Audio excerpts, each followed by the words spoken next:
नमस्कार बच्चों। आज हम अपनी वसंत भाग 2 का दूसरा पार्ट दादी माँ पढ़ेंगे। आप सब लोग अपनी दादी माँ से परिचित तो हैं ही। सबके यहाँ दादी या नानी है जो बहुत प्यार करती हैं, जो हमें बीमार होने पर हमारा ख्याल रखती हैं और हमारे लिए स्वादिष्ट स्वादिष्ट व्यंजन बनाती हैं। आज हम सिफ्ट सासिंग जी की दादी माँ के विषय में पढ़ेंगे। हम किसी के विषय में कब लिखते हैं? जब हमें उसकी बहुत याद आती है तब हम उनको याद करते हैं, और याद किसी कारण से आती है। लेखक को आज अपनी दादी माँ क्यों याद आ रही हैं और क्यों वो हमें दादी माँ के बारे में बताना चाह रहे हैं, हम ये पढ़ते हैं। तो हम शुरू करते हैं। दादी माँ कमजोरी ही है अपनी, पर सच तो यह है कि जरा सी कठिनाई पड़ते, बीसों गर्मी बरसात और वसंत देखने के बाद भी मेरा मन सदा नहीं तो प्रायः अनमना सा हो जाता है। मेरे शुभचिंतक मित्र मुंह पर मुझे प्रसन्न करने के लिए आने वाली छुट्टियों की सूचना देते हैं और पीठ पीछे मुझे कमजोर और जरा सी प्रतिकूलता से घबराने वाला कहकर मेरा मजाक उड़ाते हैं। मैं सोचता हूँ, अच्छा अब कभी उन बातों को ना सोचूंगा। ठीक है, जाने दो, सोचने से होता भी क्या है। पर बरबस ही आंखों के सामने शरद की शीत किरणों के समान स्वच्छ शीतल किसी की धुंधली छाया नाच उठती है। यहाँ लेखक अपने परिवार के लोगों को याद कर रहा है, अपनी दादी माँ को याद कर रहा है। वह कमज़ोर है, उसके जो मित्र हैं वह उससे कहते हैं कि उसके में स्वभाव में बहुत ज़्यादा कमजोरी है, जरा सी प्रतिकूलता में ही वो घबरा उठते हैं। इसलिए उन्हें आगे आने वाली छुट्टियों के बारे में सूचना देते हैं, क्योंकि लेखक कहीं अपने घर से दूर अपनी नौकरी करता होगा और वो सोचता है अब मैं कभी उन बातों को नहीं सोचूंगा।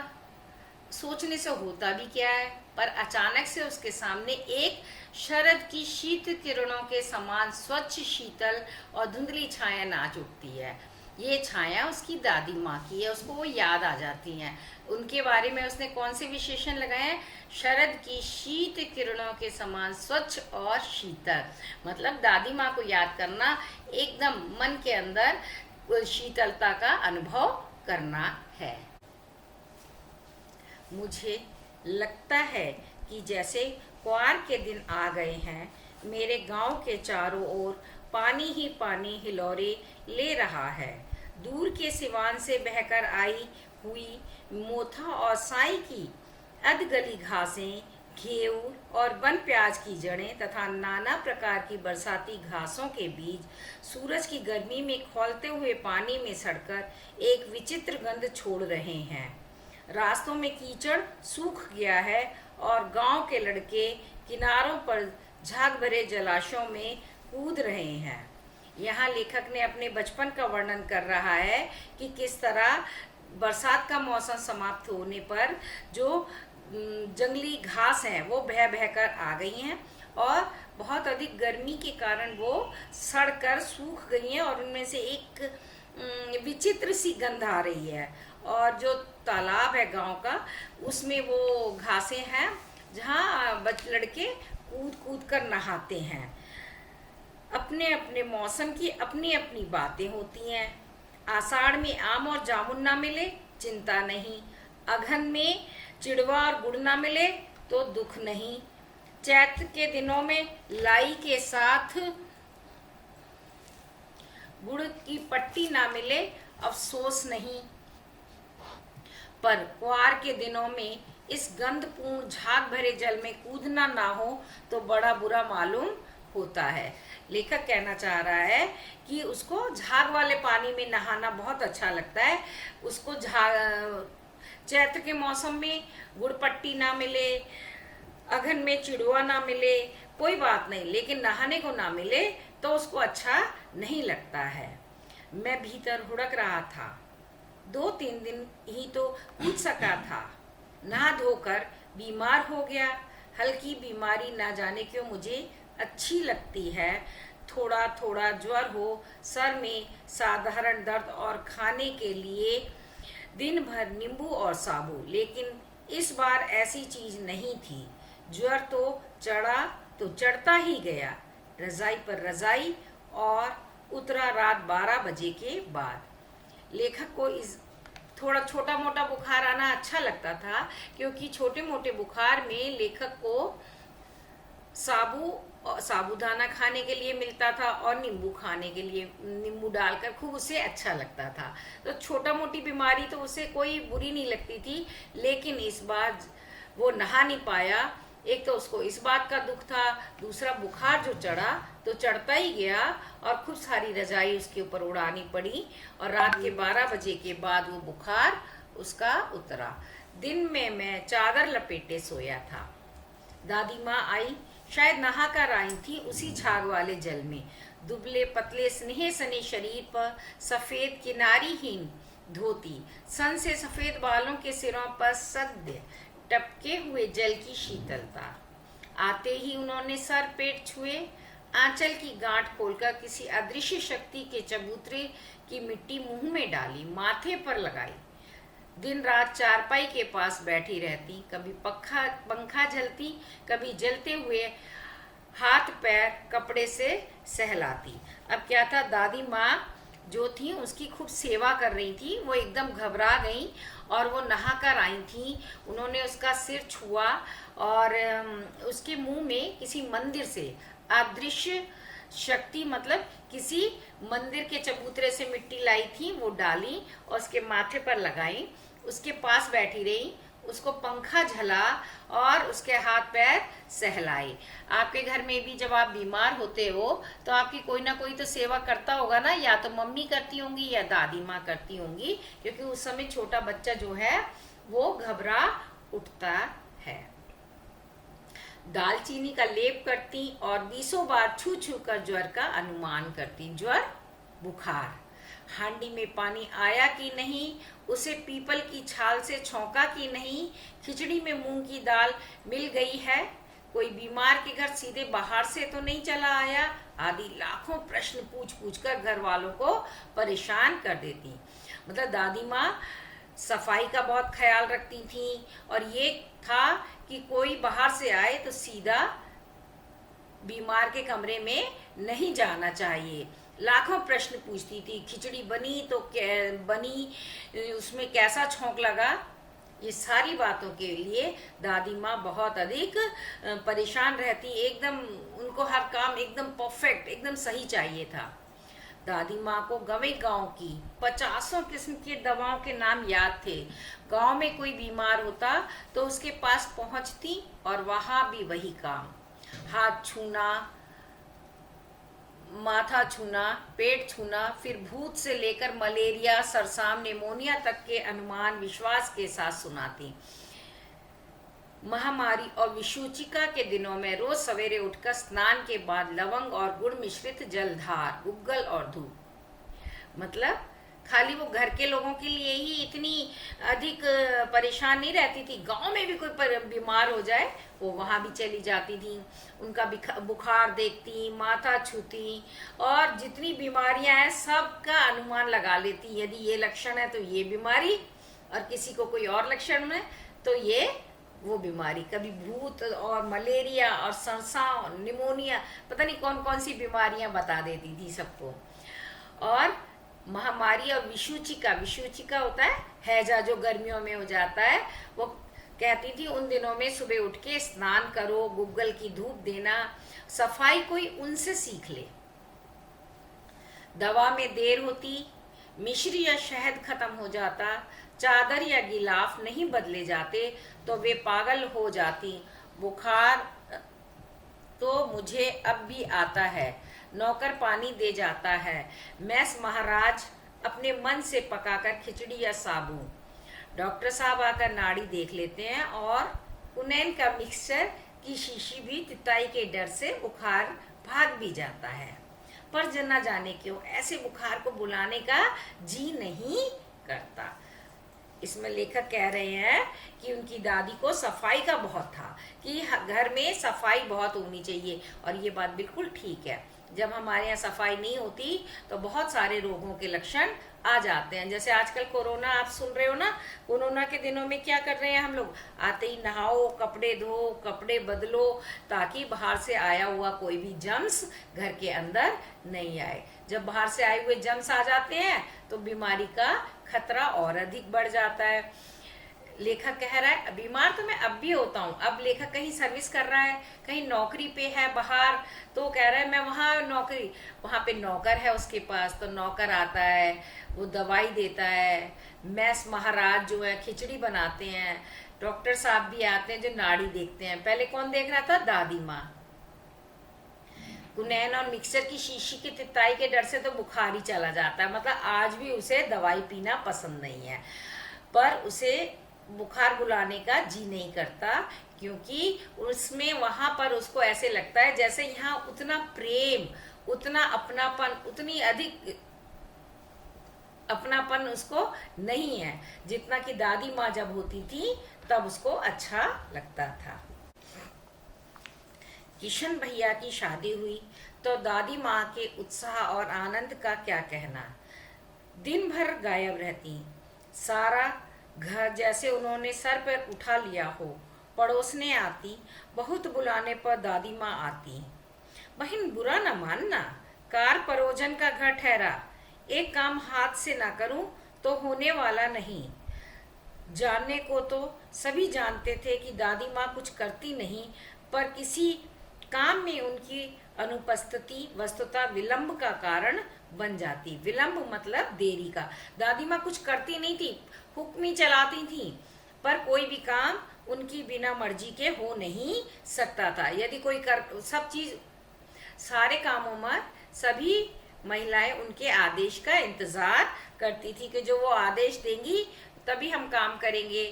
वो करती कुछ नहीं थी, पर घर को सिर पे जरूर उठाए रखती थी। एक मुहावरा है, घर को सिर पे उठाए रखना, अर्थात हर किसी पे गुस्सा करना, ये नहीं किया, वो नहीं किया, इस तरीके से। ठीक है। उन्हीं दिनों की बात है, एक दिन दोपहर को मैं घर लौटा। बाहरी निकसार में दादी किसी पर बिगड़ रही थी। देखा पास के कोने में दुबकी रामी चाची खड़ी हैं। सोना होगा। धन्नो, रुपए मैं सूद के आज दे दो। तेरी आंख में तो शर्म है नहीं, मांगने के समय कैसी आई थी, पर आज पैरों पर नाक रगड़ती फिरी। किसी ने एक पाई भी ना दी। अब लगी है आजकल करने, फसल में दूंगी, फसल में दूंगी। अब क्या तेरी खातिर दूसरों की फसल कटेगी। रामी चाची जो है गांव की एक गरीब महिला थी, जो इनके घर में काम वगैरह भी करती थी। वो उधार में इनकी दादी माँ से कुछ पैसे ले गई और वादा करके गई देने का, और दादी माँ वादा का समय खत्म हो गया, देने की वो मियाद खत्म हो गई, लेकिन वो रुपए नहीं देती थी। दादी बार बार मांग रही थी, कहती थी दे दूंगी, फसल पर दे दूंगी, दूंगी मालकन। रामी की चाची रोती हुई बोली, दोनों हाथों से आंचल पकड़े दादी माँ के पैरों की ओर झुकी। बिटिया की शादी है, आप ना दया करेंगी तो उस बेचारी का निस्तार कैसे होगा।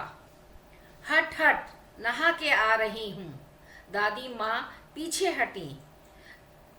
जाने दो दादी, मैंने इस अप्रिय प्रसंग को हटाने की गरज से कहा। बेचारी गरीब है, दे देगी कभी। चल चल, चला है समझाने। वो उस पर भी गुस्सा करने लगी, लेखक पर है। उन्होंने, लेखक ने कहा बेचारी गरीब है, दे देगी, आप क्यों गुस्सा कर रहे हो। पर दादी माँ तो मानने वाली थी नहीं और उस पर भी नाराज होने लगी, चलो यहाँ से जाओ। अब ये प्रसंग यहाँ खत्म हो गया। एक दिन क्या हुआ आगे, मैं चुपके से आंगन की ओर चला गया। कई दिन बीत गए इस प्रसंग को एकदम भूल सा गया। एक दिन रास्ते में रामी की चाची मिली। वह दादी को पूतों फलों दूधों नहों का आशीर्वाद दे रही थी। मैंने पूछा क्या बात है धन्नो चाची, तो उसने विह्वल होकर कहा, उरिन हो गई बेटा, भगवान भला करे। हमारी मालकिन का कल ही आई थी, पीछे का सभी रुपया छोड़ दिया, ऊपर से 10 रुपए का नोट देकर बोली, देखना धन्नो, जैसे तेरी बेटी वैसे मेरी। 10-5 के लिए हंसाई ना हो, देवता है बेटा देवता। क्या पता चल रहा है? दादी कठोर है, कितना गुस्सा कर रही थी रामी चाची पे। और कहा क्या करा, इतनी कोमल कि उसके घर चली गई और वहां जाकर उसका सारा रुपया माफ कर दिया और उसको 10 रुपए भी दिए। उसने कहा जैसे तेरी बेटी वैसे मेरी बेटी, जग हंसाई नहीं होनी चाहिए थोड़ी सी बात के लिए, और उसको 10 रुपए भी दिए। आप लोग सोचोगे अच्छा 10 रुपए भी कोई चीज़ है, 10 रुपए का तो आज समोसा भी नहीं आता। बेटा ये पाठ कम से कम 60-70 साल पहले का लिखा हुआ है, जब 10 रुपए आज के कम से कम 2000 रुपए के बराबर होते होंगे। तब 10 रुपए में बहुत सामान आ जाता था। आज 10 रुपए कहने में हमें लग रहा है ना कि कितने कम पैसे हैं। समय बदल जाता है, समय के साथ चीजें बदल जाती हैं। तो क्या पता चला दादी माँ कैसी हैं? स्नेह और ममता और त्याग की मूर्ति हैं। दादी माँ के अंदर एक बहुत कठोर लग रही थी जब डांट रही थी रानी चाची को, और अब कितना अच्छा लग रहा है, त्याग की मूर्ति के रुपए भी छोड़ दिए और रुपए भी दे आई उनको, है उनको कितना आशीर्वाद वो दे रही थी। आगे पढ़ते हैं। उस रोज तो बहुत डांट रही थी। मैंने पूछा, वह तो बड़े लोगों का काम है बाबू, रुपया देकर डांटे भी ना तो लाभ क्या? मैं मन ही मन इस तर्क पर हंसता हुआ आगे बढ़ गया। लेखक आगे चला गया। उसने कहा रुपए भी दिए और डांटे भी नहीं, ऐसा भी कोई बात है? ऐसा तो बड़े लोगों का हक होता है, थोड़ा बहुत डांटना फटकारना है। जब बड़े लोग देखो प्यार करते हैं तो डांटते भी हैं। अपने मम्मी पापा हैं, अपने अध्यापक हैं, जब हमें डांटते हैं तो हमें प्यार भी तो वही लोग करते हैं, और डांटते तो हमें हमारी गलती के लिए है। ये हमेशा ध्यान रखना चाहिए। किशन के विवाह के दिनों की बात है। विवाह के 4-5 रोज पहले से ही औरतें रात रात भर गीत गाती हैं। विवाह की रात को अभिनय भी होता है और प्रायः यह एक कथा का ही हुआ करता है। उसमें विवाह से लेकर पुत्रोत्पत्ति तक के सभी दृश्य दिखाए जाते हैं। सभी पाठ औरतें ही करती हैं। मैं बीमार होने के कारण बारात में ना जा सका और मेरा भाई राघव दालान में सो रहा था। वह भी बारात में जाने के बाद पहुंचा था। औरतों ने उस पर आपत्ति की। अब लेखक कब दूसरा एक और दादी माँ का अपने घर की एक और बात बता रहा है कि इस समय की कि लेखक के बड़े भाई का किशन की शादी थी। तो किशन की शादी में क्या हुआ, लेखक बीमार हो गया तो भाई की शादी में नहीं जा पाया। और तो और उसका ममेरा भाई जो था राघव, वो भी थोड़ा लेट आया था। जो शादी की बारात चली गई तो वो भी नहीं जा पाया। और वो दोनों बच्चे कहाँ सो गए? दल्लान होता है। आज तो आप लोग फ्लैट में रहते हो, आपको पुराने घरों का थोड़ा पता नहीं है। पुराने घरों में सबसे पहले एक छोटी सी जगह आती थी जहाँ नल लगा होता था, सब हाथ पैर धोते थे ताकि वायरस घर में ना आ जाए। पाँव चप्पल धोते थे। फिर एक आंगन जैसा बड़ा जगह थी जिसे हम दल्लान कहते थे। वहाँ पर चूल्हे पे खाना बनता था, बैठते थे, और इतनी लाइट और एसी नहीं होते थे तो वहाँ हवा भी आती थी, इसलिए सब तो दल्लान में वो सो गए। गर्मियों की बात होगी तो औरतें वहाँ पे नाच गा रही थी रात भर। बारात चली जाती थी तो रात भर नाच गाती थी औरतें। समय कैसे गुजरेगा, अगले दिन आएगी दुल्हन तो। और उसमें सारी औरतें एक नाटक जैसा करती थी। तो वो दोनों भी वहाँ पर लेट गए। तो औरतों ने भी इस बात पर आपत्ति की कि भाई लड़का तो नहीं होना चाहिए जहाँ औरतें नाच रही हैं, गा रही हैं, कुछ भी गाना सुना रही हैं, गीत गा रही हैं, तो वहाँ लड़कों का नहीं होना चाहिए। तो दादी माँ बिगड़ी, लड़के से क्या पर्दा, लड़के और ब्रह्मा का मन तो एक सा होता है। लेखक को पता था कि दादी माँ बचाने वाली है। दादी माँ हमेशा लेखक को बहुत प्यार करती थी। उन्होंने कहा क्या, लड़के और ब्रह्मा का मन एक सा होता है, अर्थात बालक ईश्वर का ही रूप होते हैं, बच्चों के अंदर भगवान होता है। इसलिए इसमें इतनी बिगड़ने की बात नहीं है कि आप ऐसे कहे कि ये जाए। खैर वो पास में ही, अब आगे क्या हुआ देखिए। मुझे भी एक चारपाई पर चादर उड़ाकर दादी माँ ने चुपके से सुला दिया। बड़ी हंसी आ रही थी। सोचा कहीं जोर से ना हंस दूं, भेद खुल जाए तो निकाल बाहर किया जाऊंगा। पर भाभी की बात पर हंसी रुक ना सकी और भंडाफोड़ हो गया। लेखक वहीं चारपाई पे दादी माँ ने सुला दिया था, चादर उड़ा दिया। अब दादी माँ को भी नहीं पता था कि ये सोएंगे नहीं बल्कि ये गाने सुनेंगे। और जब वो गीत सुन रहे थे तो गीत में कुछ ऐसी बातें होंगी जिस पर लेखक को काफी हंसी आ गई। उसे काफी हंसी, रोकी रोकी रोकी पर नहीं रुकी तो वो हंस पड़ा और भंडाफोड़ हो गया कि हम सो रहे हैं। आपका भी कभी किसी बात पे भंडाफोड़ हुआ है कि आप हंस रहे हो या आपने कोई काम ऐसा किया हो और आपको लगे कि किसी को पता नहीं चलेगा और तुरंत की तुरंत ही पता भी चल गया? कई बार होता है ना। देबू की माँ ने चादर छीन ली। कहो दादी, यह कौन बच्चा सोया है? बेचारा रोता है। शायद दूध तो पिला दूं। हाथापाई शुरू हुई। दादी माँ बिगड़ी। लड़के से क्यों लगती है? हुआ ये कि उनको पता चल गया कि ये सोए हुए हैं लेखक, तो उसने उसे कहा कि पहले दादी माँ कह चुकी थी कि बच्चा है ब्रह्मा का, बच्चे में और ईश्वर में कोई अंतर नहीं होता, बच्चा ईश्वर का रूप होता है। तो उन्होंने इसका मजाक उड़ाया, लाओ इसको दूध पिला दूं, छोटा बच्चा सो रहा है। औरतों को ना जहाँ शादी में नाच गाना करती थी वहाँ पुरुषों की उपस्थिति अच्छी नहीं लगती थी, क्योंकि उन्हें बाधा लगती थी कि वो अपने हिसाब से जो मर्जी गाएं, जैसे भी नाचें। तो उस समय तो पुरुषों के सामने नाचना गाना अच्छा माना नहीं जाता था। पर थोड़ी वो भाभी थी, बड़ी उम्र की थी, तो वो मजाक करने लगी। इस तरह पहले शादी विवाह में और जो थोड़ी बहुत मजाक होती रहती थी। सुबह रास्ते में देबू की माँ मिली। कल वाला बच्चा भाभी। मैं वहां से जोर से भागा और दादी माँ के पास जाकर खड़ा हुआ। अब सुबह रास्ते में कौन मिल गई? फिर वो मिल गई देबू की माँ, और उन्होंने उसको तंग करना शुरू कर दिया, कल वाला छोटा बच्चा। और लेखक वहां से जोर से भागा और अपनी दादी माँ के पास जाके खड़ा हो गया। वस्तुतः किसी प्रकार का अपराध हो जाने पर हम दादी माँ की छाया में खड़े हो जाते, अभयदान मिल जाता। लेखक से जब भी कोई गलती होती या कोई बात हो जाती तो दादी माँ के आंचल में छुप जाते थे। उन्हें ऐसे लगता था जब तक हम दादी माँ हैं, हम उनकी छाया में खड़े हैं, तो हमारा कुछ भी कोई बिगाड़ नहीं सकता। उन्हें अभयदान मिल जाता, उन्हें क्षमा मिल जाती थी अपनी हर गलती के लिए। दादी माँ बहुत स्नेह करती थी उनसे और उनको छोटी मोटी बात से बचा भी लेती थी।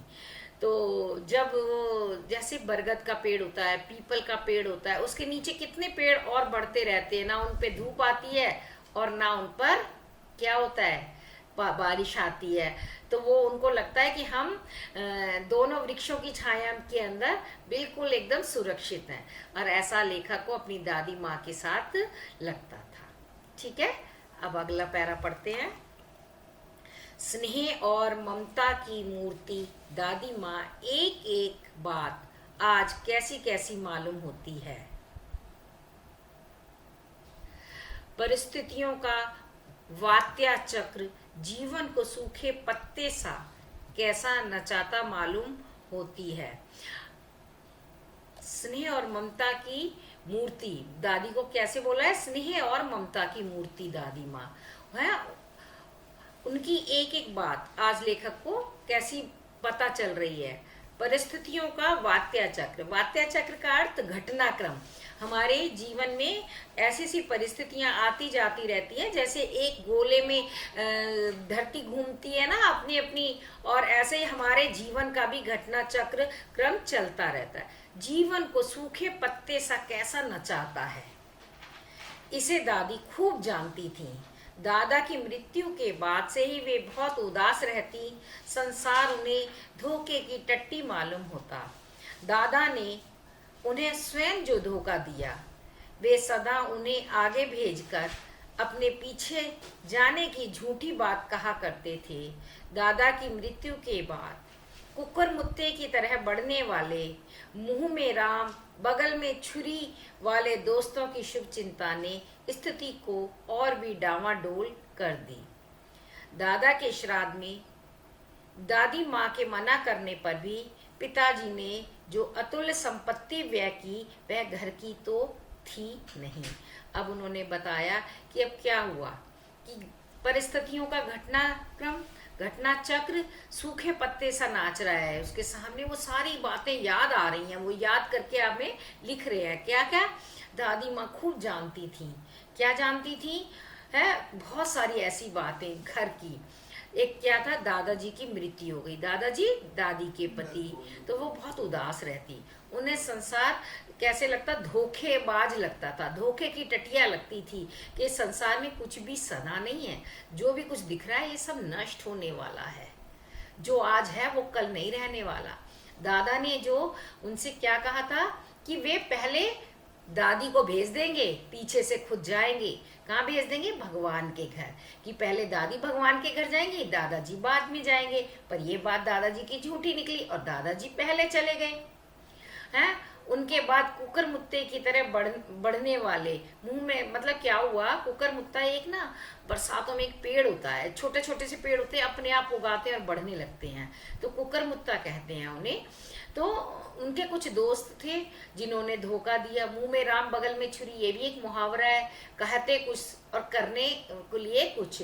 उन्होंने भी। और जो दादाजी जब गए तो हमारे यहाँ एक श्राद्ध होता है, एक कर्म होता है जो मरने के बाद किया जाता है, जिसे 13वीं या श्राद्ध कहते हैं। दादी ने बहुत मना करा कि इसमें हम छोटा सा कर लेते हैं, पर पिताजी ना माने। पिताजी कौन है? दादी के बेटे हैं, और उन्होंने लेखक के पिताजी, और उन्होंने जो क्या करा, कर्ज लेकर बहुत सारी संपत्ति जो है उनके श्राद्ध में खर्च कर दी। अब जो घर की तो थी नहीं, आप यदि कुछ भी काम करने के लिए कर्ज ले लेते हो तो कर्ज पर क्या होता है, उस पे ब्याज लगने लगती है सूद के ऊपर।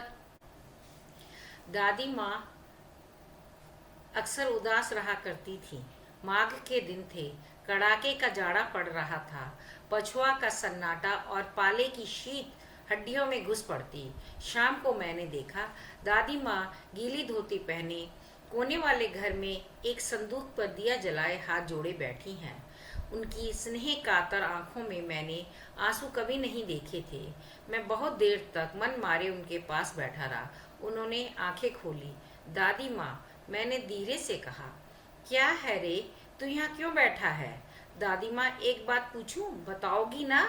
मैंने उनकी ओर स्नेहपूर्ण आंखों की ओर देखा। एक दिन लेखक ने देखा माघ मास, इस समय समझ लीजिए दिसंबर का लास्ट और जनवरी के शुरू है, मार्गशीर्ष कहते हैं, ये एक आपका जन्म महीना था जब बहुत ठंड पड़ती थी। और दादी माँ ऐसे में गीली धोती पहनकर एक संदूक पर दिया जलाकर बैठी थी हैं। और लेखक ने उन्हें देखा, उनकी आंखों में आंसू हैं। उन्होंने कभी भी उन्हें आंसू के साथ नहीं देखा था, तो वो थोड़ा उनके पास बैठा रहा। है रे, तू यहाँ क्यों बैठा है? दादी माँ, एक बात पूछूं, बताओगी ना?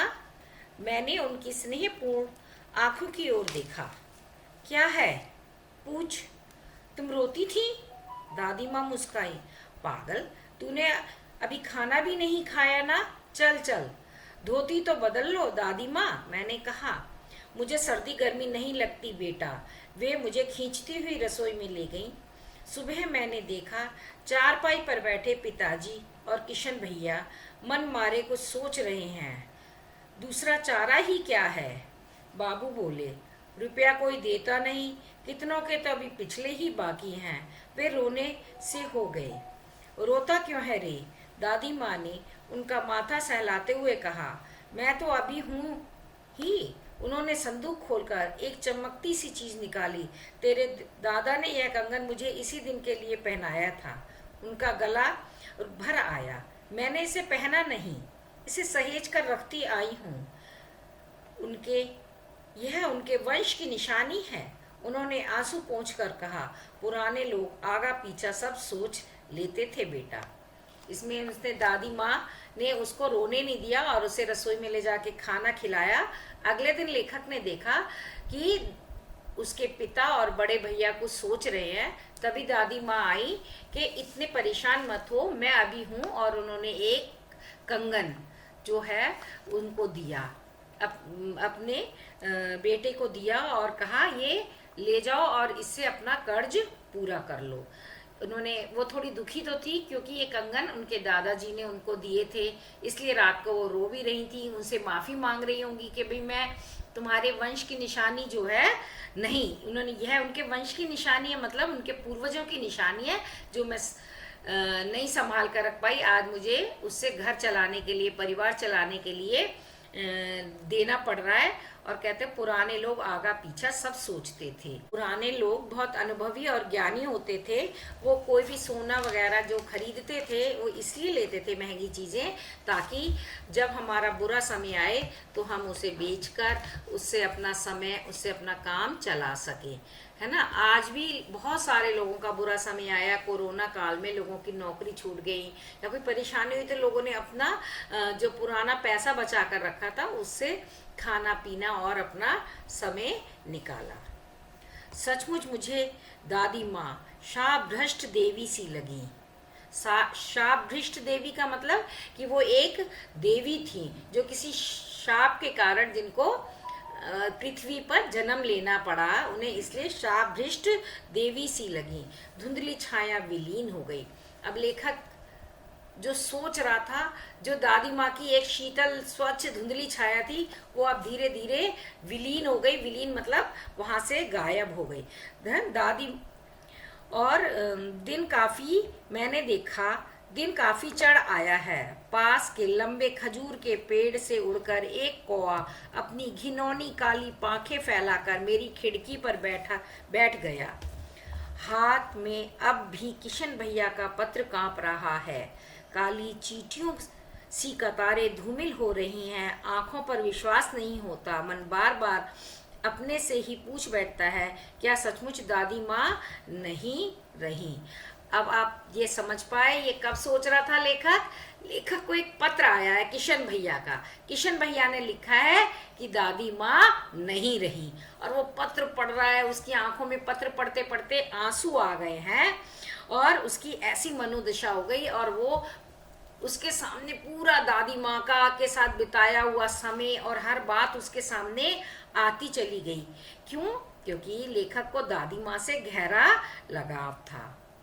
दादी माँ के बिना उसको रहने की बिल्कुल आदत ना थी, इसलिए वो उस दादी माँ की मृत्यु का यकीन ही नहीं कर पा रहा था कि अब मेरी दादी माँ नहीं रही, अब मैं कैसे रहूँगा। क्योंकि मुझे ऐसा लगता है कि लेखक की माँ नहीं होगी और इसलिए उसका दादी माँ के साथ बेहद लगाव रहा। छोटा भी था, और छोटे बच्चे तो घर में ज़्यादा ही लाडले रहते हैं।